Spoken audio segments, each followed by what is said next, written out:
Salut à vous, futures gardiennes et gardiens des arbres.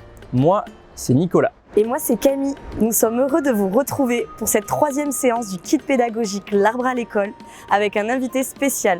Voici Gilles Boeuf. Je m'appelle Gilles Boeuf, je suis professeur à Sorbonne Université à Paris. J'ai été 7 ans le président du Muséum national d'histoire naturelle. J'ai eu une chaire au Collège de France. Et aujourd'hui, je préside le CEBIOS, le centre d'études sur le biomimétisme et la bioinspiration. Et je suis un farouche supporter de la Water Family depuis quelques années. Pour cette séance 3, nous allons aborder les arbres et la biodiversité. Nico, c'est quoi la biodiversité? La biodiversité, ce sont les animaux, les plantes et les insectes. Mais pas que. Gilles Boeuf, est-ce que tu peux nous en dire un peu plus sur la biodiversité? D'abord, je préfère l'appeler le vivant, c'est équivalent et ça marque mieux les gens. Le vivant, c'est quoi? C'est la fraction vivante de la nature. C'est ça la biodiversité, c'est l'ensemble de toutes les relations que tous les êtres vivants ont établies entre eux et avec leur environnement. Et bien sûr, l'humain est dedans, il n'est pas à côté. Et je dirais que n'oublions pas que nous ne mangeons que du vivant. Et nous ne coopérons qu'avec du vivant. Un corps humain, c'est plus de bactéries dans lui et sur lui que de cellules humaines.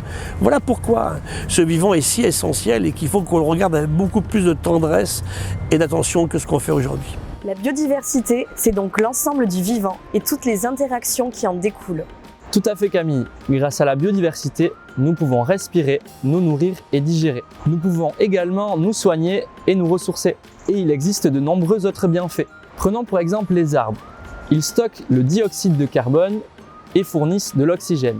Ils permettent de lutter contre l'érosion des sols et alimentent aussi le grand cycle de l'eau en eau pure, tout en régulant les températures. Mais alors Gilles, quelle est la problématique du vivant? Quels sont les enjeux? On assiste à un effondrement du vivant. On a perdu les 3/4 des insectes qui volent sur 25 ans. On assiste en mer à un effondrement des populations vivantes.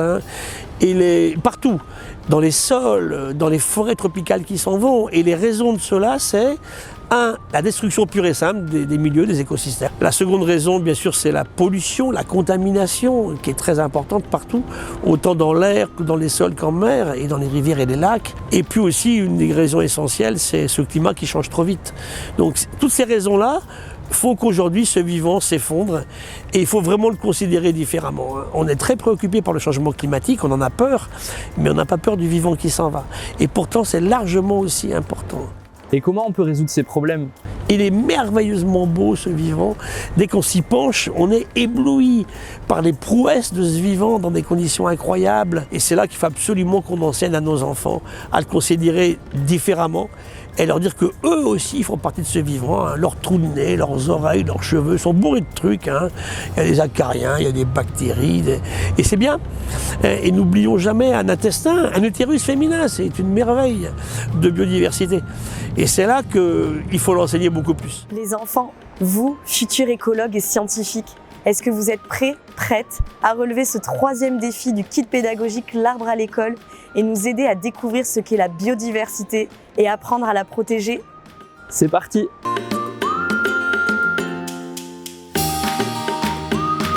Après avoir complété l'activité 1, tu sais désormais définir ce qu'est un être vivant grâce à ces 3 critères robustes: grandir, se nourrir, se reproduire.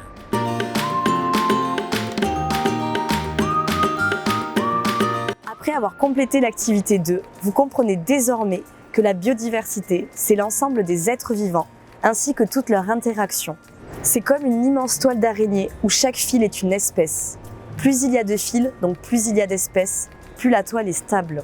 D'ailleurs, pour l'activité 3, nous vous proposons de créer votre toile d'araignée de la biodiversité pour Halloween. Dessinez chacun un être vivant, décorez-le et accrochez-le à votre toile d'araignée de la biodiversité. Envoyez-nous la photo pour valider la séance 3 et gagner des cadeaux pédagogiques pour le printemps 2024.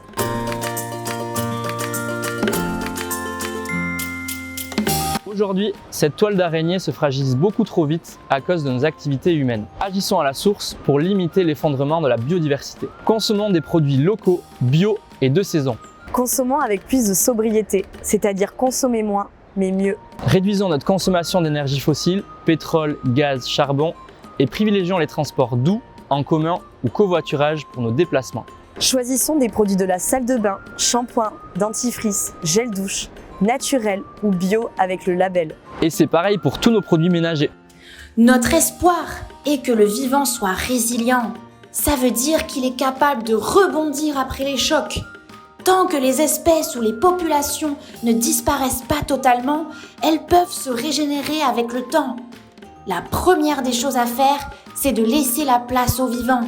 Par exemple, on peut essayer de reconstituer des forêts primaires. Et rappelez-vous, ce qui fait peur, ce n'est pas la toile d'araignée. C'est si elle venait à disparaître.